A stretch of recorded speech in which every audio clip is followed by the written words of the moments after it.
Introduction to Chavod Levot Shar Bitachon, the gate of trust. Now we're going to move on to chapter 1 of the gate of trust. This is the chapter 1, Mahut Bitachon Hi.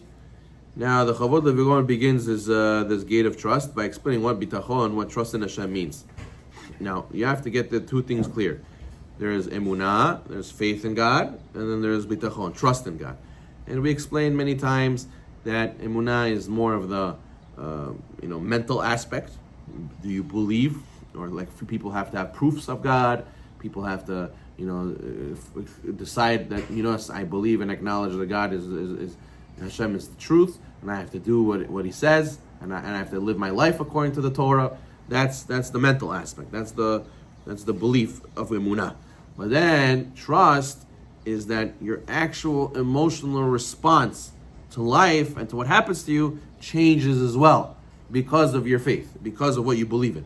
Now, for example, a person who believes in Hashem and the Torah understands there's a concept of atonement. There's a concept of measure for measure. There's a Torah concept, mida connected mida, all these kind of things. So therefore, when things happen to you because of your faith, now you respond differently. A person who has no faith will say, "Hey, this guy, why did he do this to me?" But a person who has faith, he'll say, "Listen, this is an atonement. Maybe I did something wrong to somebody else, and now God is punishing me measure for measure. I deserve it." Because of his faith, now he responds differently in emotional response, and that's called trust. That's called bitachon, reliance on Hashem, and now your emotions change.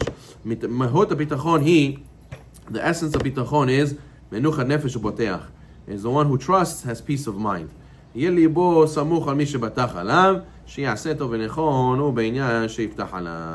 do what is good and appropriate for him in any matter which he places his trust in him. A lot of people, when they get nervous, they say, "Listen, maybe I'm overweight, that's why I'm not successful. I'm not so smart. How am I going to be successful? My family, I have no family here. How am I going to make it? I have to be like that guy. I have to be like this guy. I have to be like that guy. If only, if only, if only." So what happens? They have to realize they're not having bitachon in Hashem. You think Hashem made you with this genetics and this makeup, how your body is, and He set you up for failure? He commanded you to get married. He commanded you to do mitzvot. He commanded you to live a meaningful life. And you can't do that without getting married. You can't do that without making money. You can't do that without growing and being successful in life. It's impossible. How am I going to keep the Torah? I'm going to have money. How am I going to do puruvu? How am I going to do any mitzvah? How am I going to have the joy and the patience to do it? So a person has to know God doesn't set us up for failure. If He put you in this situation and He also commanded you to do the mitzvot, obviously He has a solution for you and He has a way for you to be successful in these things, and He has a plan for you to get married, and He has a plan for you to make money, and He has a plan for you to be successful in all the things you need to be successful in.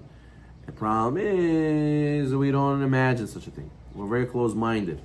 We're not open-minded enough. We're very close-minded and we think everything has to be a certain way. Only if I'm a doctor, only if I'm a lawyer, only if I get married at 21, and I have to have a house by 30, and I have to live here, and I have to do this by this age, by this age, by this age, by that age. We're very in our own little box. And that's not real bitachon in Hashem. Trust in Hashem means when I trust somebody. I trust somebody. The guy asks you, "How should I do it?" "I don't know, I trust you. You decide. You decide. I trust you. I know you're doing something good. However you see fit, do it." That's how we have to be with Hashem. Hashem, I put my efforts. I have to go and try to get married. I have to go and try to make a living for myself. But how does it come to fruition? What actually will come out to be? That I trust in you, Hashem. Hashem, you know how it's going to happen. I don't know. Whatever you see fit. At the end of the day, what comes out, I accept it from you because that's trust in Hashem. He says, even if there's someone with the ability to do good for a person, the knowledge of what's good for him, that does not suffice to place absolute trust in Him. Meaning, we know that Hashem will do good for us, and Hashem knows what's good for us. Actually, Hashem knows better what's good for us than we know what's good for us. There's some people who say, "I wish I'd be a millionaire." When they're a millionaire, they become a different person. They lose themselves. There's a person who says, "I wish I was this," and then they get that, and they're like, "Wow, this is not what I thought it was. I should have went back how I used to. I wish I was able to go back to how I was." Why? Because we think we know, but really, ultimately, only Hashem knows what's the best for us. But another thing is,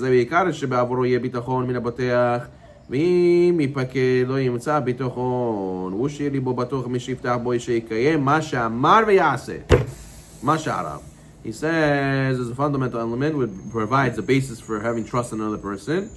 And that is, you must be confident that Hashem will keep His word. You hear this? A person has to really rely on Hashem.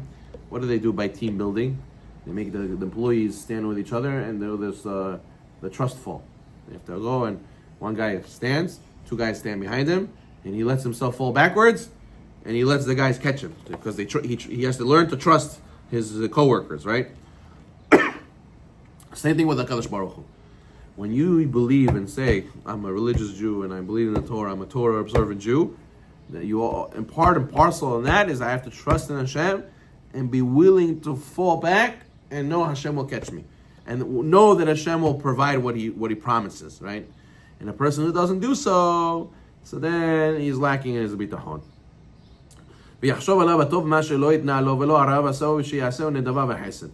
And he will even set his mind to think other good things that he could do for him, and that he never guaranteed or pledged to do so, and carry them out as a favor and kindness. Right? Your father, let's say, you trust your father, right? He loves you. So you know that I don't even have to ask him, right? When I go to his house, I assume that he's going to give me lunch, he's going to give me dinner, he's going to give me a bed. Do I have to ask him every single thing? Abba, I'm coming to, where you live. You're going to give me a bed, right? You're going to give me food to eat. I can open the fridge and get a drink, right? You don't have to ask these things. This is obvious. You know out of the goodness of his heart, he will give it to you anyways. Because that's how you have to feel about HaKadosh Baruch Hu also. You have to realize that the one who you rely on will not do only what he promised. He will even do additional benefits as a kindness. You have to know that that's part of Hashem as well. Why? It's because if you think that there's limits to what Hashem's goodness could be, so you'll always be nervous, you'll always be thinking, but maybe this I don't deserve, maybe Hashem won't provide for me this, maybe I have to ask for this also. So therefore a person has to know that it's wrong. That HaKadosh Baruch Hu will even be able to give you absolute peace of mind, and whatever it takes, whatever it needs, or whatever arises, Hashem could provide for that as well. But what does that mean? That if I have trust in Hashem, I'll get whatever I want no matter what? That's not true. That's not true. You have to deserve it. You have to have bitachon. You have to really get to a level where Hashem approves to give you everything you want, everything you need.